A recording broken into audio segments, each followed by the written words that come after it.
Hello and welcome दोस्तों, कैसे हो आप सब। आई होप आप सभी अच्छे होंगे, हेल्दी होंगे और वेल्दी बनने के लिए नॉलेज गेन कर रहे होंगे। तो इसी नॉलेज वाले सफ़र में हम एक कदम और आगे बढ़ाते हैं।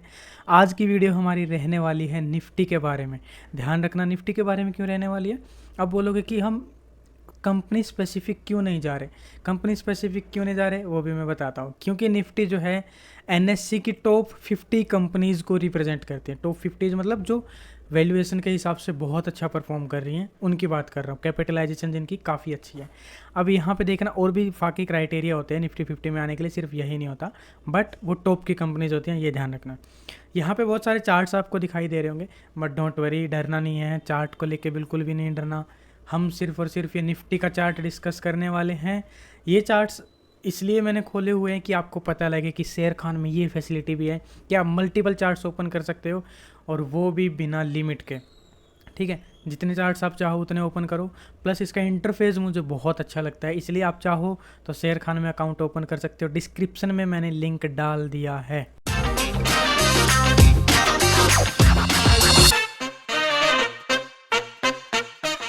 चलो, यहाँ पे देख रहे हो ना, ये मेरा फेवरेट पार्ट है, जो ऊपर ये टिकर चलता है ना, अरे वाह, मज़ा आ जाता है। मतलब बहुत प्रीमियम वाली फील देता है ये वाला टिकर। चलो कोई बात नहीं, डिस्कस कर लेते हैं निफ्टी की। अब निफ्टी को हम कर लेते हैं थोड़ा जूम करने के बाद हमें यहाँ पे कुछ ऐसा चार्ट दिखाई दे। आज मार्केट का हाल था बड़ा मस्त ज़बरदस्त। हमने देखा कि यहाँ पे बुल रन चल रहा था और एक बढ़िया वाला गैप अप हमें देखने को मिला। गैप अप के बाद बट एक थोड़ा सा ये हो गया कि हमें यहाँ पे करेक्शन देखने को मिल गया। अब करेक्शन देखने को क्यों मिला होगा, आप खुद सोचो। अब यहाँ पे देखो, ये वाला जो मार्क है ये 20,000 के राउंड का है, यानी 20,100 से ऊपर मार्केट ओपन हुई, यानी निफ्टी ओपन हुआ। उसके बाद क्या हुआ, एक बड़ी सी कैंडल यहाँ देखने को मिली और एक ग्रीन कैंडल देखने को मिली। ये ग्रीन कैंडल ने साफ साफ बता दिया कि मुझे मार्केट को ऊपर ले जाने के लिए और पावर चाहिए, जो कि मेरे पास नहीं है। तो वहाँ से हमें क्या मिला, एक रेड कैंडल देखने को मिली। इस रेड कैंडल के बाद सीधा और साफ सा हमें क्या देखने को मिला, एक करेक्शन। अच्छा, यहाँ पे मैंने एंट्री भी किया था। मैंने ख़रीदा था लगभग 20,050 का पुट ख़रीदा था, जिसमें मैं बहुत जल्दी निकल गया बिकॉज ऑफ द फियर, क्योंकि ओवरऑल मार्केट बहुत बुलिश थी, सारे स्टॉक बुलिश थे। तो मुझे लगा नहीं यार, मतलब ठीक है, थोड़ा सा नीचे जाएगा। तो इतना सही आया था, तो मैंने तुरंत 550 रुपये का प्रॉफिट बुक किया, यानी लगभग हमने 11 पॉइंट के अराउंड हमने कैप्चर किए। 11 पॉइंट कैप्चर करते ही यहाँ पे मार्केट करेक्ट हो गई और नीचे आ गई। अब यहाँ पे चार्ट स्ट्रक्चर समझना, मैंने यहाँ का ही क्यों रखा।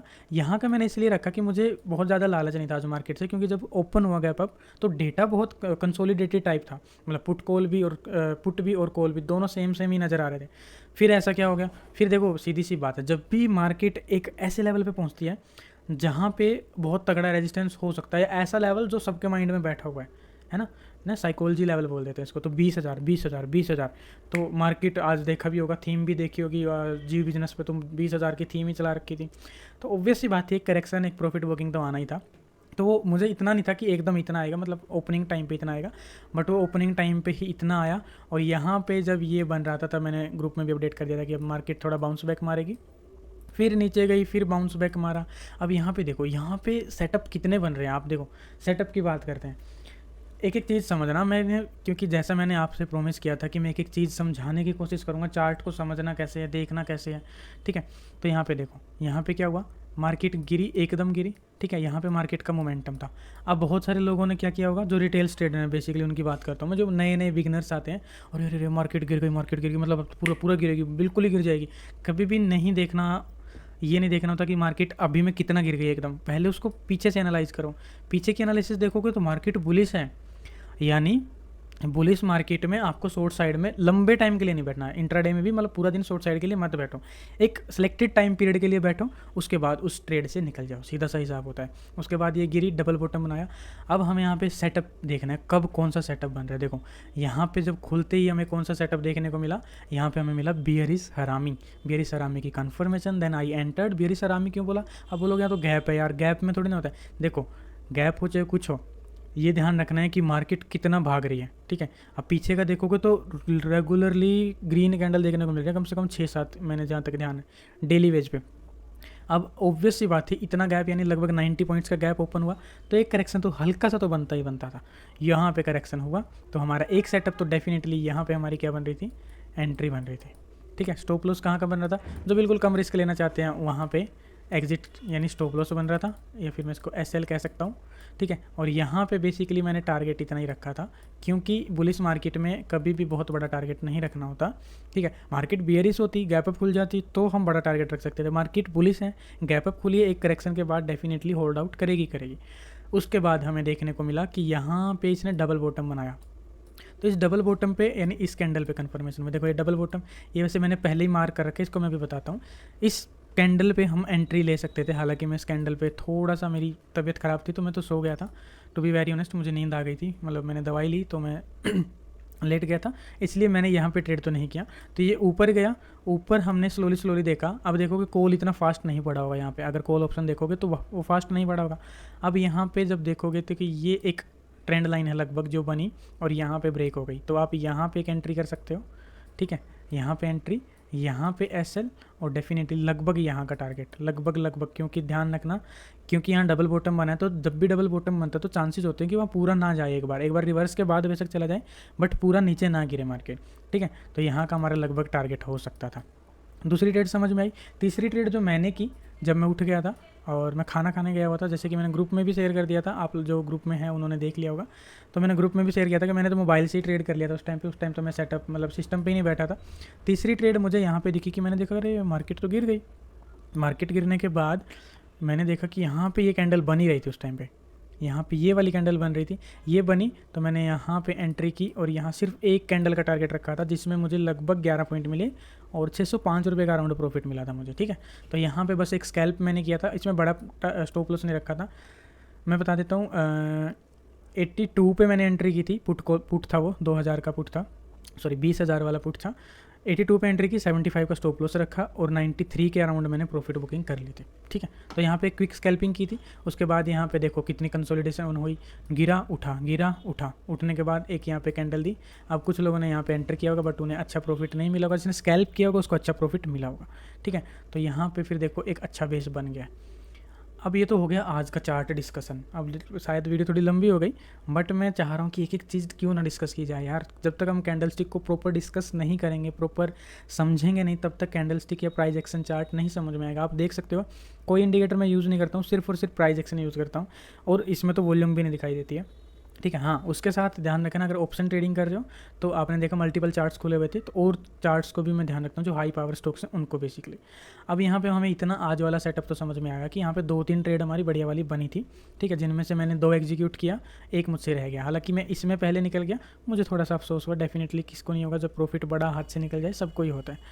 बट अब बात कर लेते हैं कि मैंने ये वाला जो पार्ट है, आप देखोगे कि मैंने पहले सपोर्ट कैसे मान लिया कि यहाँ पे सपोर्ट होगा। यहाँ तो मैंने कोई मतलब इंडिकेटर भी नहीं यूज़ किया, कहीं कुछ यूज़ ही नहीं किया। अब देखो भाई, सीधी सी और साफ सी बात होती क्या है, जहाँ भी आपको प्राइस एक्शन की बहुत ज़्यादा कंसोलिडेशन मिल जाए, बहुत ज़्यादा मतलब बहुत ज़्यादा। अब यहाँ पे देखो इतनी ज़्यादा कंसोलिडेशन है कल वाले दिन, उसके बाद फाइनली मार्केट ने यहाँ पे ब्रेकआउट करके ऊपर साइड में निकाला मार्केट को। अब यहाँ पे सीधी सी बात है, जहाँ सबसे ज़्यादा कंसोलिडेशन मतलब एक्यूमुलेशन फेज़ होता है। कौन सा फेज़? एक्यूमुलेशन। जब भी एक्यूमुलेशन फेज़ कब बोलेंगे ध्यान रखना, जब ब्रेकआउट अप साइड में निकलेगा। अगर यही हमारा डाउन साइड मार्केट टूट जाती तो इसको डिस्ट्रीब्यूशन फेज़ हम मान के चलते हैं।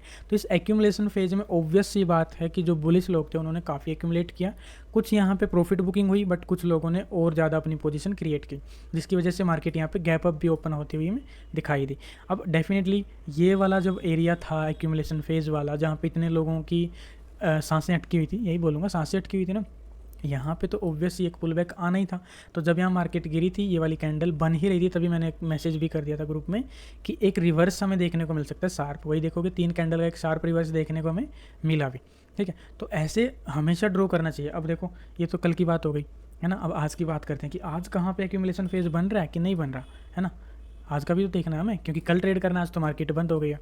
आपको देखो मार्केट गिरी उठी तो इसने एक पैटर्न तो यहाँ पे ऑब्वियस सी बात है बना रखा है। कौन सा पैटर्न बना रखा है? मैं इसको नहीं लूँगा कभी भी ओपनिंग को, मैं थोड़ा सा ओपनिंग वाले पार्ट को मैं थोड़ा इग्नोर करने की कोशिश करता हूँ। सेकंड स्विंग को मैं हमेशा ट्राई करता हूँ, ठीक है। सेकंड स्विंग को ट्राई करने का रीज़न क्या है कि ओपनिंग तो देखो कहीं भी होती है, वो ओवरनाइट पोजीशन होती है, तो उसकी वजह से क्या होता है, प्रॉपर लेवल्स नहीं मिल पाते हमें। अगर प्रॉपर लेवल देखने हैं तो बाद का जो हमें स्विंग्स मिलते हैं उनको ध्यान रखें। ऐसे कर देता हूँ थोड़ा सा, एक्चुअली इसमें फंक्शंस काफ़ी होते हैं। आप चाहो तो इसको लाइन को बिल्कुल दूर तक रख सकते हो, छोटा रख सकते हो, इसलिए मुझे ट्रेड टाइगर बहुत पसंद आया था। इसमें काफ़ी ऐसे फीचर है, मतलब मज़ा आ जाता है यार। इसमें मतलब ये लाइन को मैं टाइम भी डिवाइड कर सकता हूँ कि मुझे ये वाली लाइन कहाँ कहाँ देखनी है, 15 मिनट पे देखनी है या सिर्फ मुझे डेली चार्ट्स पे देखनी है, सिर्फ 5 मिनट्स के चार्ट पे देखनी है, ये सब आप देख सकते हो। मतलब ऐसा कुछ नहीं है, ठीक है। जैसे और चार्ट्स में ट्रेडिंग व्यू के उसमें क्या होता है कि आपने लाइन ड्रॉ की हर जगह दिखाई देगी, इसमें ऐसा नहीं है, आप इसको अरेंज कर सकते हो अपने अकॉर्डिंग। जैसे पुरानी लाइन है, ठीक है, ये ट्रेंड लाइन है डेली वाली, तो ये हर जगह दिखाई देगी मुझे। तो देखो एक्यूमुलेशन फेज़ कहाँ हो रहा है इस टाइम, एक्यूमुलेशन फेज़ हो रहा है हमारा ये वाला एरिया, देखो यहाँ पे सबसे ज़्यादा एक्यूमुलेशन है।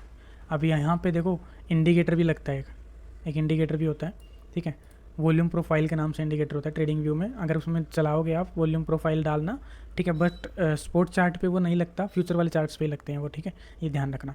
तो यहाँ पे एक एक्यूमुलेशन फेज़ है, तो कल के लिए मेरे लिए ये वाला एरिया काफ़ी इंपॉर्टेंट रहने वाला है, ये वाला, क्योंकि यहाँ पे सबसे ज़्यादा एक्यूमुलेशन हुई है इस टाइम पे।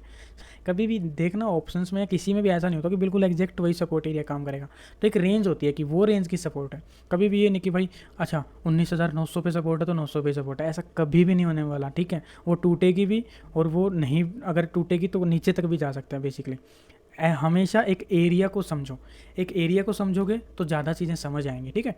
तो ये वाला एक एक्यूमुलेशन एरिया है, यहाँ से ऊपर कल को मार्केट खुली तो चांसेस हैं कि ये वाला एरिया बहुत अच्छा सपोर्ट का काम करेगा। अगर कल को इसके नीचे खुल गई तो ये वाला एरिया एक रेजिस्टेंस का काम करेगा। ये भी ध्यान रखना बहुत ज़रूरी है कि रेजिस्टेंस कहाँ पे बनेगा, तो ये वाला एरिया एक रेजिस्टेंस का काम करेगा। अच्छा इसका समझ लेते हैं, लगभग ये हमारा देखो बन रहा है 19,990, 19,990 यानी 20,000 मान लो, 20,000 19,980 से लेके 20,000, तो ये 20 पॉइंट का एरिया है। यहाँ पे ये हमारा बढ़िया वाला रेजिस्टेंस और सपोर्ट का काम कल के लिए करेगा। तो इस तरीके से चार्ट को रीड करते हैं। आई थिंक थोड़ी वीडियो लंबी होगी, बट मैंने कोशिश किया कि एक एक चीज़ ना डिस्कस करनी बहुत ज़रूरी है।